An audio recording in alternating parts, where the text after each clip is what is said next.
Yeah, the idea of having these two particular people inducted together in the same year, when we showed the screening of Vito a couple of months ago, hosted by the Court Film Society, and I saw that moment when Sylvia and Vito took the stage together, and he was trying to get everybody to shut up and listen, and kept saying, "Listen to her," and I was like, "Wow, I'm doing them both." So I would like to introduce a spokesperson for the group, which funded this plaque that was spearheaded by somebody we'll get to hear from in a few minutes. But first up, we're going to bring up, I want to call him a young man, but I've known him since he was actually, he just happens to be a little bit younger than me, which makes it good. Tim, where are you? Oh, there you are, standing right in front of me. So that's how good it is in this age. He's 5 feet away, I can't see. Tim Miller, one of the co-founders of ACT UP in Chicago, is also one of the major funders of this plaque. So please, Tim, come on up.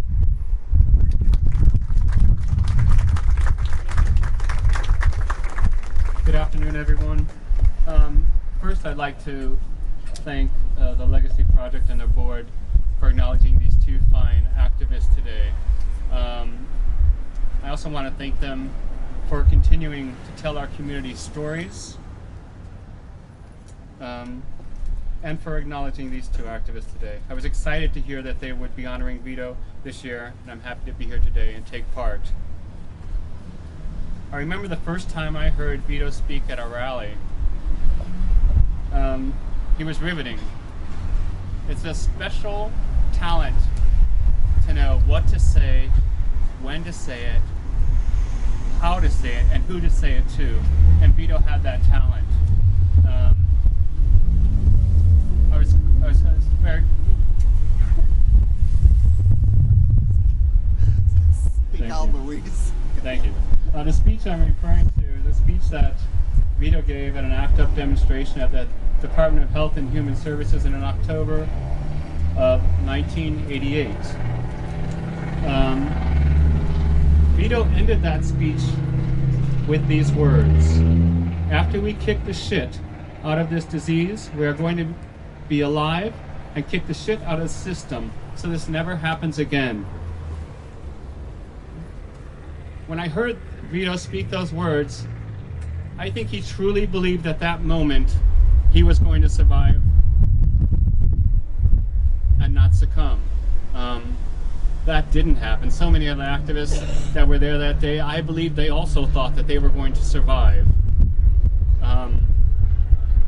It was a very interesting time, and we were all so hopeful that a cure would come quickly, and of course we know now today it hasn't. Vito, like so many activists in our community, he died too soon. Most of us who participated in the ACT UP demonstrations were kids with little activist experience.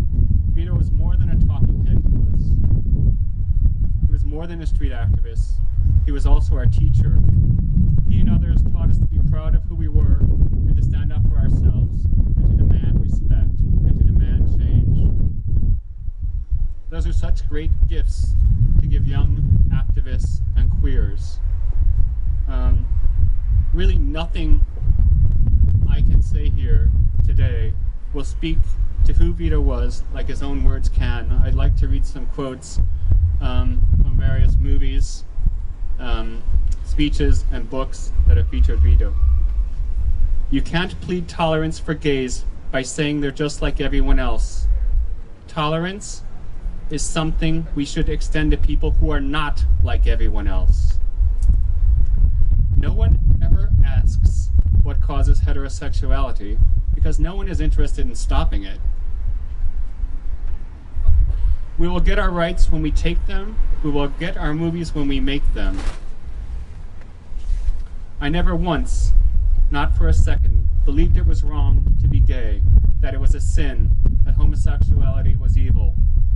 I always knew that I was right, and there was nothing wrong with this, because something natural couldn't be wrong. AIDS is a test of who we are as a people. generations asks what we did in the war, we're going to have to be able to tell them that we were out there fighting. And lastly, it's so important to do something while you're here, because this is the only shot you get.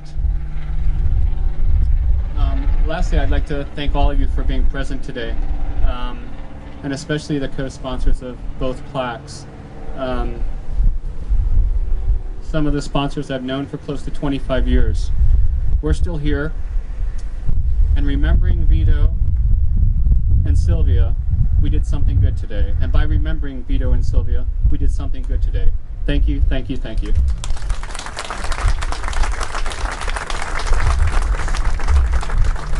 Thank you, Tim. It's hard to believe how long we've been slugging it out. The next person I would like to bring up is Windy City Times film critic.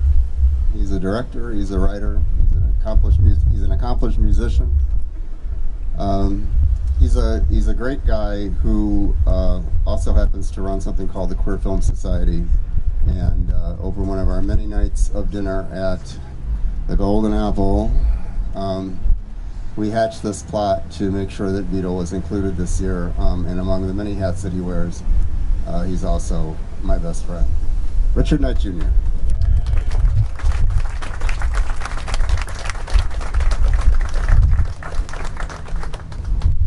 Thank you, everybody.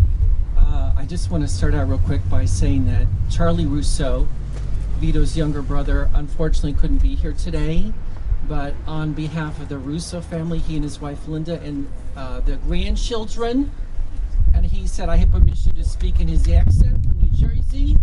We are coming out to Chicago because there's a lot of Russos that are going to be here and do the right thing by Vito. Okay, that's for you, Charlie. And they will, because they always did. I have to read. I was going to do this off the cuff, but I got to read. The story of the ways in which gayness has been defined in American film is the story of the ways in which we have been defined in America. As expressed on screen, America was a dream that had no room for the existence of homosexuals. Laws were made against depicting such things on screen, and when the fact of our existence became unavoidable, we were reflected on screen and off as dirty secrets.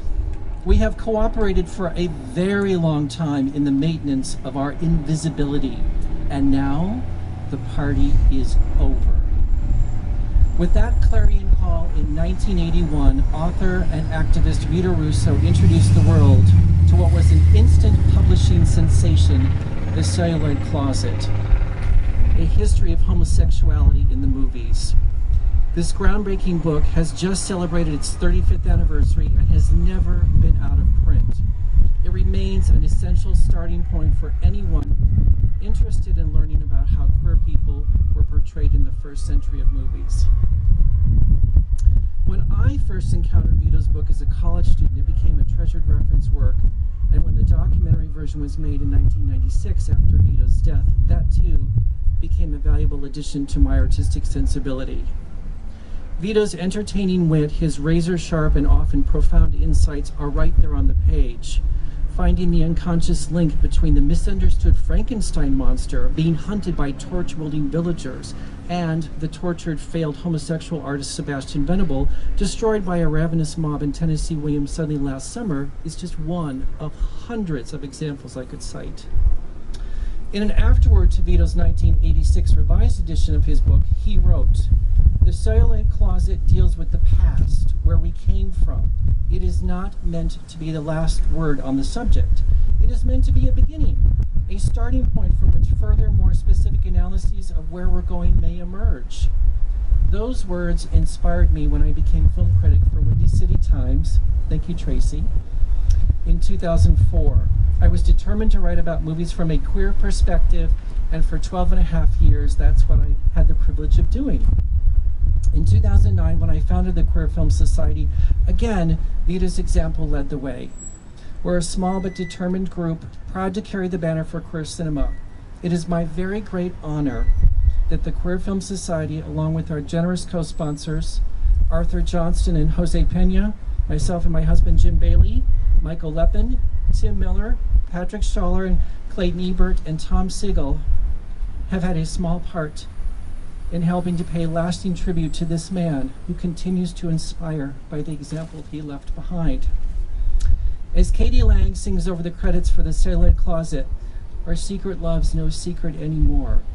When it comes to activism and certainly to the movies, we have Vito Russo to thank for that. We're here, we're queer, we're in the movies. Thank you.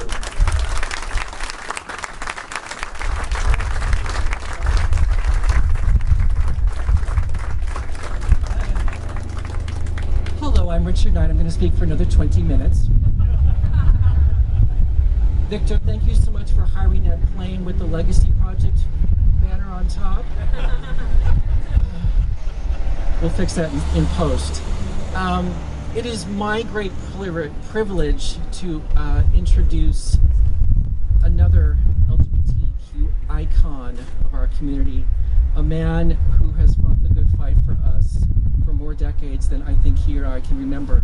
I've had the privilege of working very closely with this man, and believe me, it's a privilege to be near that endless font of humor and wit and wisdom and passion. Is it 23 Oscars shows that you wrote? He has worked with Bette Midler, Whoopi Goldberg, Robin Williams, Billy Crystal, on and on and on and on. And he's here today to talk about his dear friend Vito Russo. Please welcome the legendary Mr. Bruce Valanche.